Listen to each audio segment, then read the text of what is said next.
Dear students, very good morning. आज हम advance Indian economy के जिस टॉपिक पर चर्चा करेंगे उसका नाम है औद्योगिक नीति, इसका अर्थ, औद्योगिक नीति का महत्व और औद्योगिक नीति का विकास। जैसा आप जानते हैं कि स्वतंत्रता प्राप्ति के बाद जब से नियोजन काल शुरू हुआ तब से भारत में औद्योगिक विकास को लेकर के कई तरह की रणनीतियाँ बनाई गई हैं। इस बारे में भी हमने पिछले लेक्चर में देखा था कि तमाम प्रयासों के बावजूद भी औद्योगिक विकास अपेक्षित दर से नहीं हो पाया। आज हम बात करेंगे कि औद्योगिक नीति क्या है, उसका क्या महत्व है, उसका विकास किस तरह से हुआ है, यानी देश में उद्योगों को लेकर के जो नीतियाँ बनाई गई हैं उन नीतियों का किस तरह से विकास हुआ है, कब कब नीतियाँ घोषित हुई हैं। जैसे आप जानते हैं कि औद्योगिक नीति का तात्पर्य औद्योगिक विकास से संबंधित नियम एवं सिद्धांतों से संबंधित है, अर्थात ऐसी नीति जिसके तहत औद्योगिक विकास की रणनीति बनाई जाती है, औद्योगिक विकास को सुनिश्चित किया जाता है और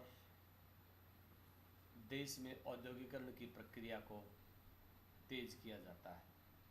औद्योगिक नीति एक व्यापक अवधारणा है जिसमें दो तत्व शामिल हैं। पहला है औद्योगिक विकास और संरचना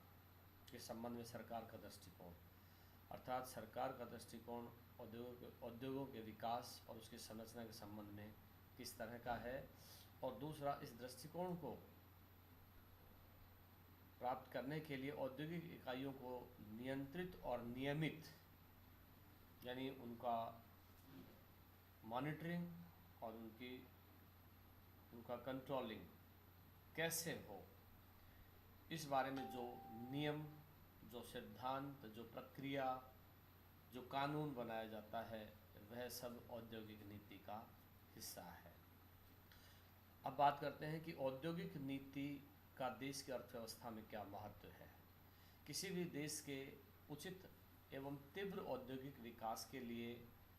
सुनिश्चित एवं सुनियोजित औद्योगिक नीति होना बहुत आवश्यक है, क्योंकि देश में पूर्व में घोषित औद्योगिक नीति के आधार पर कोई भी राष्ट्र अपने उद्योगों का आवश्यक मार्गदर्शन और निर्देशन तो कर सकता है, लेकिन बिना औद्योगिक नीति के उद्योगों का विकास, उद्योगों का नियमन, उनका नियंत्रण संभव नहीं है। इसलिए औद्योगिक नीति का बहुत अधिक महत्व है उद्योगों के विकास में, यानी औद्योगिक विकास की जो रणनीति बनाई जाती है उसको औद्योगिक नीति के द्वारा वास्तविक स्वरूप प्रदान किया जाता है। यहाँ औद्योगिक नीति क्यों महत्वपूर्ण है इस पर चर्चा की गई है, क्योंकि यह नीति देश के औद्योगिक विकास को सुनिश्चित करती है, देश में उद्योगों का सकल घरेलू उत्पाद में योगदान को बढ़ाना सुनिश्चित करती है और देश के आर्थिक विकास को सुनिश्चित करती है, देश के में रोजगार के अवसरों को लेकर के, और यह नियोजन करती है। इसके बाद यह यानी औद्योगिक नीति देश को मार्गदर्शन देती है, निर्देशन देती है, सरकार को कार्यक्रम बनाने में योगदान देती है और इसके साथ साथ जनसाधारण को अपनी निश्चित आजीविका कमाने का साधन देती है, जीविका कमाने में सहयोग करती है, और इस तरह से उद्योगों का जाल बिछाने में औद्योगिक नीति बहुत ही महत्वपूर्ण योगदान देती है। और भारत जैसे विकासशील राष्ट्र जहाँ पर कृषि आधारित अर्थव्यवस्था रही है वर्षों तक, उस अर्थव्यवस्था में कृषि पर बढ़ते हुए रोजगार के भार, बढ़ते हुए जनभार और बढ़ती हुई निर्भरता को कम करने के लिए आवश्यक है कि देश में उद्योगों का विकास हो, ताकि कृषि क्षेत्र पर जो अतिरिक्त बोझ, जिसको हम छुपी हुई बेरोजगारी भी कई बार कह देते हैं, वो इतना अधिक हो गई है कि प्रति व्यक्ति जो कृषि उत्पादन है वो बहुत ही कम है। ऐसी स्थिति में वैकल्पिक रोजगार की आवश्यकता है और औद्योगिक विकास उसके लिए सबसे उपयुक्त नीति हो सकती है, जिससे कृषि क्षेत्र में अतिरिक्त श्रम, जो सरप्लस लेबर है, उसको उद्योगों की तरफ डाइवर्ट करके औद्योगिक विकास को भी सुनिश्चित किया जा सकता है। कृषि पर भी जो अत्यधिक निर्भरता है उसको कम किया जा सकता है और उसके साथ साथ और रोजगार के नए अवसरों का सृजन करके आर्थिक विकास सुनिश्चित किया जा सकता है। नियोजित अर्थव्यवस्था के माध्यम से औद्योगिक विकास नई ऊंचाइयों को छू सकता है। हर देश में प्राकृतिक संसाधनों की बड़ी मात्रा है, लेकिन उन संसाधनों का विदोहन, उनका प्रॉपर यूटिलाइजेशन नहीं होने के चलते, उनका अंडर यूटिलाइजेशन होने की वजह से उनका उचित उपयोग देश के आर्थिक विकास और औद्योगिक विकास में नहीं हो पाता है। प्रति व्यक्ति आय भारत में कम होने के कारण पूंजी निर्माण की दर भी कम है, क्योंकि हमारे यहाँ, जैसा मैंने पहले भी कहा, पूंजी का बहुत बड़ा अभाव है और उसके चलते चाहे उद्योगों का क्षेत्र हो, चाहे कृषि क्षेत्र हो, चाहे और दूसरे क्षेत्र हो, सभी में विकास के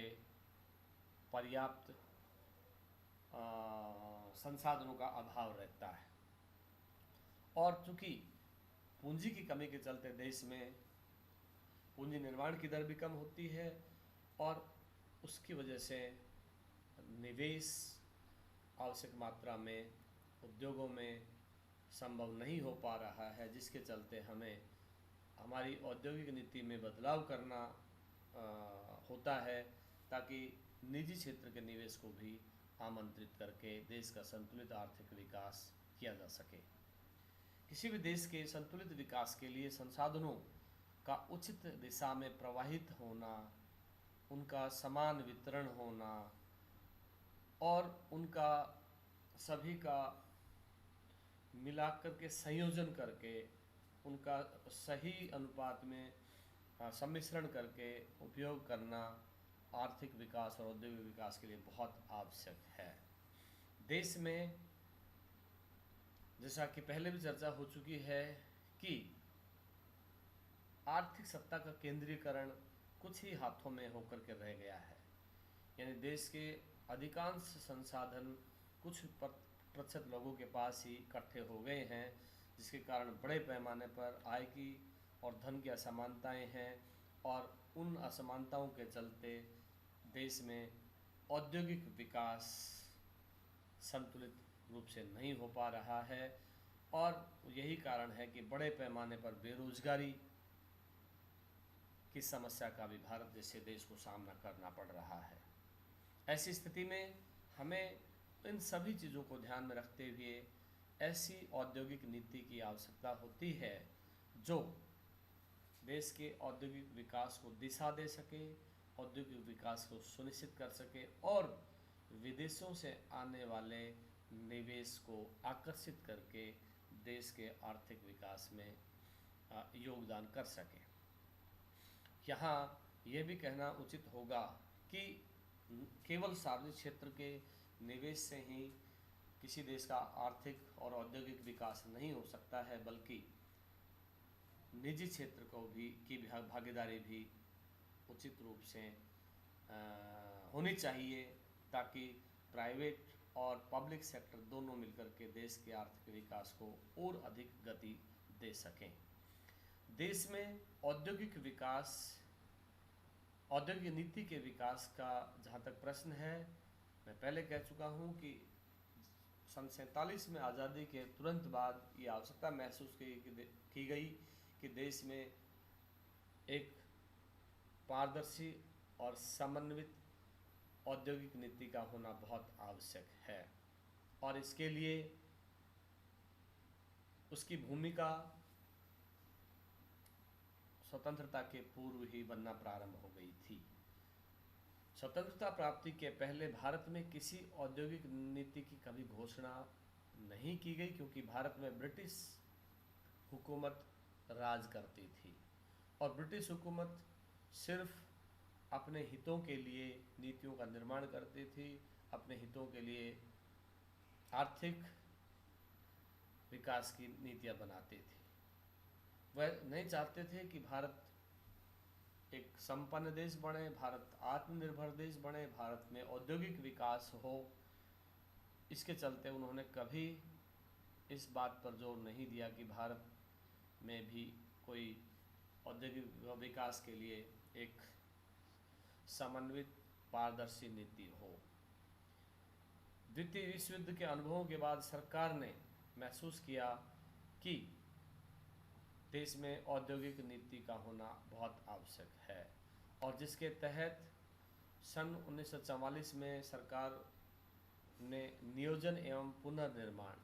प्लानिंग एंड रिकंस्ट्रक्शन विभाग की स्थापना की। पहली बार इस विभाग के द्वारा 21 अप्रैल 1945 को एक औद्योगिक नीति का विवरण पत्र जारी किया गया, जिसमें कहा गया कि देश में औद्योगिक विकास के लिए नीति का निर्माण होना चाहिए, उद्योगों की स्थापना होनी चाहिए। लेकिन इस दृष्टिकोण पत्र को व्यावहारिक रूप से लागू नहीं किया जा सका। फलस्वरूप जस का तस रहा, यानी उद्योगों के संबंध में कोई नीति का न निर्माण हुआ न लागू हो सकी। ब्रिटिश सरकार ने भारत के औद्योगिक विकास के प्रति हमेशा एक उदासीन रवैया अपनाया। जैसा पहले भी चर्चा हो चुकी है कि ब्रिटिश सरकार नहीं चाहती थी कि भारत का औद्योगिक विकास हो। इसके चलते ब्रिटिश हुकूमत ने हमेशा यहाँ से कच्चा माल अपने यहाँ ले जाना, वहाँ से तैयार माल करके भारत में बेचना, और इस आधार पर भारत के संसाधनों का शोषण करते हुए उन्होंने अपनी विकास से संबंधित रणनीतियाँ बनाई। उन्होंने कभी भारत के विकास से संबंधित कोई नीति का निर्माण नहीं किया। उसमें चाहे औद्योगिक विकास हो, चाहे कृषि विकास हो, चाहे व्यापार का विकास हो, चाहे और आधारभूत ढांचे संबंधित विकास की बातें हों। स्वतंत्रता प्राप्ति के बाद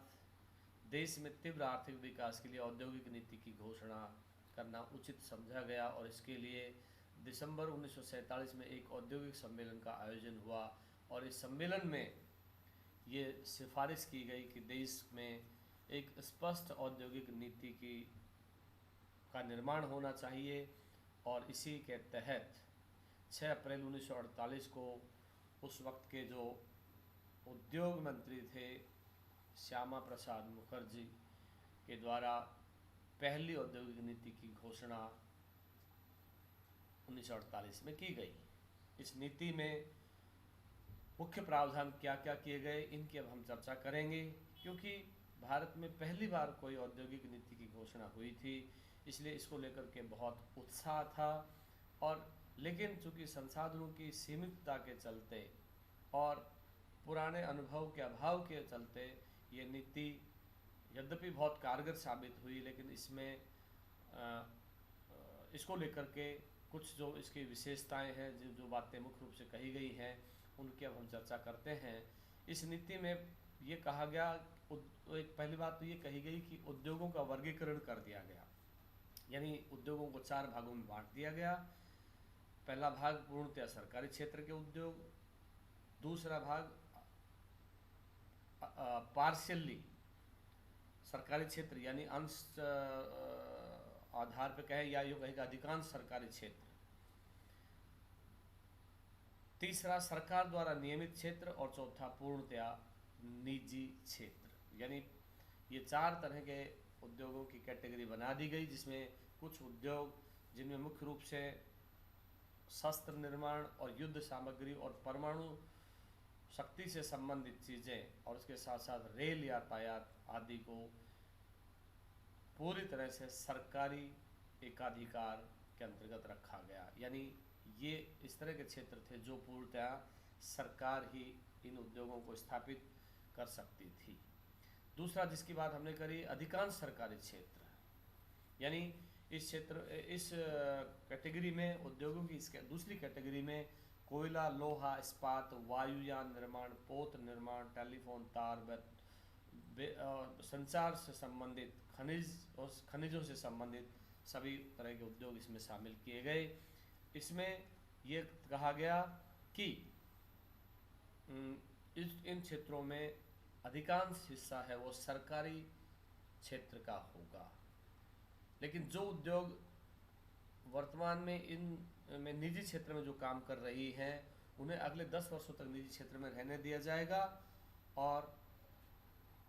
इनसे संबंधित नई जो औद्योगिक इकाइयों की स्थापना होगी वो आगे पूर्णतया सरकारी क्षेत्र में ही स्थापित होंगी। इसलिए दूसरी कैटेगरी अधिकांश सरकारी क्षेत्र की रही। तीसरी कैटेगरी सरकार द्वारा नियमित क्षेत्र। तीसरे वर्ग में राष्ट्रीय महत्व के कुछ आधारभूत उद्योगों एवं कुछ उपभोक्ता उद्योगों जैसे सूती वस्त्र, सीमेंट, चीनी, कागज, रबड़ आदि से संबंधित ऐसे 18 उद्योगों को शामिल किया गया, जिनका नियमन और नियंत्रण सरकार करेगी और उनके बारे में किसी तरह के भी नीति संबंधी निर्णय लेने हैं वो सरकार के क्षेत्र में रहेंगे। और चौथा जो कैटेगरी बनाया गया वो बनाया गया पूर्णतया निजी क्षेत्र। इस चौथे क्षेत्र में उन उद्योगों को रखा गया जो पूरी तरह निजी क्षेत्र द्वारा स्थापित किए जाने थे। हालांकि सरकार का नियंत्रण तो इन पर भी रहना है, लेकिन ये सिर्फ और सिर्फ निजी क्षेत्र के लिए आरक्षित कर दिए गए। इसके बाद दूसरी इसकी विशेषता है कुटीर एवं लघु उद्योगों का विकास। इस नीति में ये कहा गया कि सरकार कुटीर एवं लघु उद्योगों के विकास को अधिक महत्व देगी, क्योंकि इनमें कम पूंजी में अधिक रोजगार के अवसरों का सृजन होता है और इसके चलते भारत के लिए यह विकास का यह मॉडल ही उचित रहेगा, क्योंकि भारत में पूंजी की कमी है, एक निर्धन देश था उस समय और उस स्थिति में पूंजी के भाव के चलते कुटीर एवं लघु उद्योगों की स्थापना पर जोर दिया जाना कहीं उचित भी था। तीसरा विशेषता ये कही गई विदेशी पूंजी। इस नीति में तीव्र औद्योगिक विकास के लिए और उच्च तकनीकी के विकास के लिए विदेशी पूंजी को आमंत्रित किया जाए। सरकार ने इसके अंतर्गत विदेशी पूंजी के प्रति उदार रुख अपनाया। विदेशी निवेश को आकर्षित करने के लिए उन्हें छूटें दी, उन्हें और अधिक सुविधाएं देने का प्रयास किया ताकि वे देश में आकर के उद्योगों में सरकार का हाथ बटा सकें। चौथी जो विशेषता है वो है प्रशुल्क एवं कर नीति। इसके तहत सरकार ने एक पारदर्शी प्रशुल्क और कर नीति बनाई, जिसमें यह कहा गया कि उपभोक्ता पर किसी तरह का भार डाले बिना विदेशी साधनों का उपयोग किया जाए, पूंजीगत विनियोग करने, बचत में वृद्धि करने और कुछ व्यक्तियों की आत्म संपत्ति का केंद्रीकरण ना हो, इसके लिए कर प्रणाली में आवश्यक सुधार किए गए। इसके बाद श्रमिकों के हितों की सुरक्षा से संबंधित कानून भी बनाए गए ताकि देश में श्रम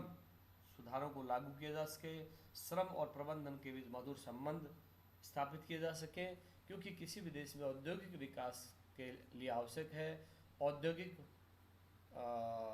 वातावरण बनाने के लिए आवश्यक है कि श्रमिकों और प्रबंधन के बीच स्वस्थ संबंध रहें और इन स्वस्थ संबंधों को सुनिश्चित करने के लिए सरकार ने इनके बारे में व्यापक सुधार किए और इस तरह के नीतियां बनाई। इस तरह से कहने का तात्पर्य यह है कि भारत में स्वतंत्रता के बाद से ही औद्योगिक विकास हर योजना की प्राथमिकता रही और पहली बार 1948 में देश में नई औद्योगिक नीति की घोषणा हुई, जो आने वाले कई वर्षों तक औद्योगिक विकास के लिए मील का पत्थर साबित हुई। इस नीति से पहले कोई इस बारे में बहुत अधिक कार्य नहीं किया गया और उसी के चलते भारत लंबे समय तक औद्योगिक विकास के अभाव से जूझता रहा, कृषि पर निर्भरता बढ़ती चली गई और उसका परिणाम ये रहा कि वर्षों तक हमारे यहाँ औद्योगिक विकास और औद्योगिक नीति को लेकर के कोई स्पष्ट नीति का निर्माण नहीं हुआ। और यही कारण रहा कि भारत में 1947 के बाद से औद्योगिक विकास की गति धीमी रही, रोजगार के अवसरों का सृजन नहीं हो पाया, पूंजी की कमी रही, उच्च तकनीकी का भी अभाव रहा और इन सब की वजह से औद्योगिक विकास अपेक्षित दर से नहीं बढ़ पाया। कहने का तात्पर्य ये है कि औद्योगिक विकास की रणनीति बनाते वक्त ये आवश्यक है कि देश के संसाधनों का ध्यान रखा जाए, देश में रोजगार सृजन अधिक से अधिक कैसे हो इसको भी ध्यान में रखा जाए और इस तरह से पहली नीति के द्वारा देश में औद्योगिक विकास की नींव रखी गई। आज के लिए इतना ही। बहुत बहुत धन्यवाद।